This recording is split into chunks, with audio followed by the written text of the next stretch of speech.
Hello বন্ধুরা, good morning সবাইকে। সবাই কেমন আছো? আশা করছি খুব ভালোই আছো। এখন হচ্ছে সকাল 9টা বাজে আর আমি চলে এসেছি রান্নাঘরে। হচ্ছে একাদশী আর আমি প্রতিটা একাদশী করি। এখন যে রান্না করছি রুটি আর ঘুগনি, সেটা হচ্ছে আমার বর আর আমার মেয়ের জন্য। ওরা আবার রুটি খায় আর আমি আজকে দিনে খাই সাবুদানার পায়েস, কখনো ফল ফ্রুট দুধ এই সমস্ত। বন্ধুরা, আমার চ্যানেলটা নতুন, অনেক আশা নিয়ে বলছি তোমরা আমার চ্যানেলটাকে সাবস্ক্রাইব করবে। আজকে আমার শরীরটা খুবই খারাপ, তবুও কি করবো, রান্না তো করতেই হবে বরের জন্য মেয়ের জন্য। আজকে আমার শরীরটা এতটাই খারাপ না, যদি নিজের জন্য শুধু রান্না করতে হতো না তো আমি এখন রান্না করতামই না, চুপ করে শুয়ে থাকতাম। কিন্তু কি করব, বর অফিসে যাবে, বাচ্চা মেয়ে, ওকেও খেতে দিতে হবে। তার জন্য রান্না কষ্ট করে হলেও আমাকে করতে হবে। আমার ঘরে আর কেউ নেই যে সে হেল্প করবে। আজকে আমি গ্রিন মটর আলু তরকারি বানালাম, সেটা একদম ঘুগনির মতন করেই বানালাম। ঘুগনির জন্য একটা মশলা রেডি করা ছিল, লাস্টে আমি সেটাও দিয়ে দিলাম।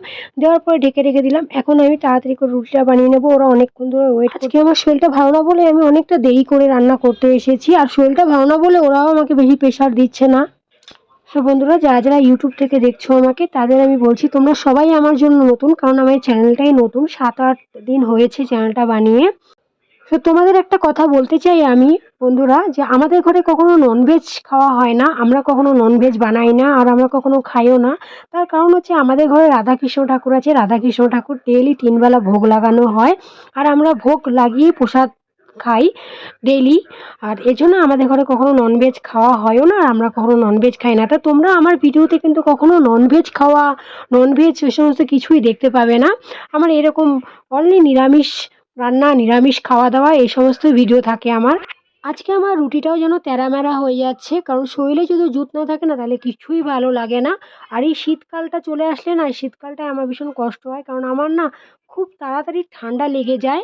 একটা বাচ্চারও মনে হয় ওরকম তাড়াতাড়ি ঠান্ডা লাগে না, আমার যত তাড়াতাড়ি ঠান্ডা লেগে যায়। আর একটা কথাও তোমাদের বলা হয়নি, সেটা হচ্ছে আমি কলকাতায় থাকি না, আমি থাকি ব্যাঙ্গালোরে। তো ব্যাঙ্গালোরে কিন্তু সেরকম বেশি ঠান্ডাও না, বেশি গরমও না, কোনো সময় কিছু না। এখন কিন্তু সেরকম একটা ঠান্ডা না, কিছুই না, তবুও আমি সহ্য করতে পারছি না।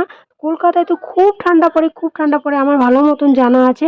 জানি না কলকাতায় থাকতে আমি কি করে সহ্য করতাম তখন, এখানে কেন সহ্য করতে পারছি না, এই জিনিসটা আমারও ঠিক জানা নেই।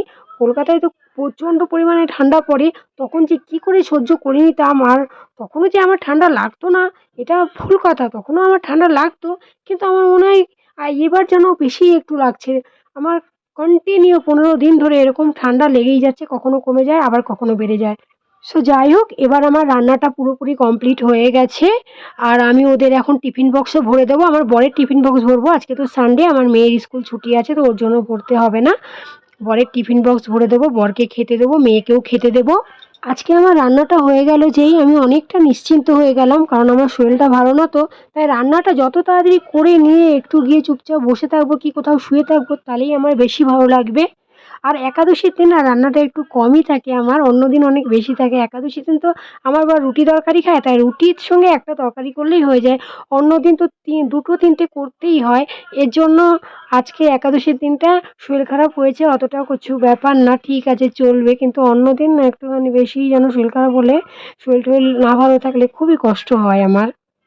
আমার যদি একদিন শরীর টরীর ভালো না থাকে, আমার বর যে একটু সামলে নেবে তাও না, ও আর রান্নার জানে না, ও কিছুই রান্না বান্না করতে পারে না। এই জন্য যত কষ্ট করেই হোক না কেন আমাকেই করতে হয়। আর দেখো এইদিকে এটা বসে মোবাইল দেখছে, এই ঘরে বিছনাপত্র এখনও আমার ভালো করে গোছানো হয়নি, এসে গোছাবো, কারণ ও শুয়েছিল তো, খালি এসে ম্যাট্রেসটা তুলে দিয়ে চলে গেছি খাড়া করে দিয়ে, আর এগুলো রাখতে হবে ওপরে। তো এখনও পর্যন্ত রাখিনি, আর ওকে খাওয়ার জন্য ডাকতে এসেছি আমি, আর ও এখানে বায়না করছে আমি এটা খাবো না, আমি সেটা খাবো না, আমাকে এটা চাই, আমাকে ওটা চাই। ওর সব সময় এরকম বায়না লেগেই থাকে।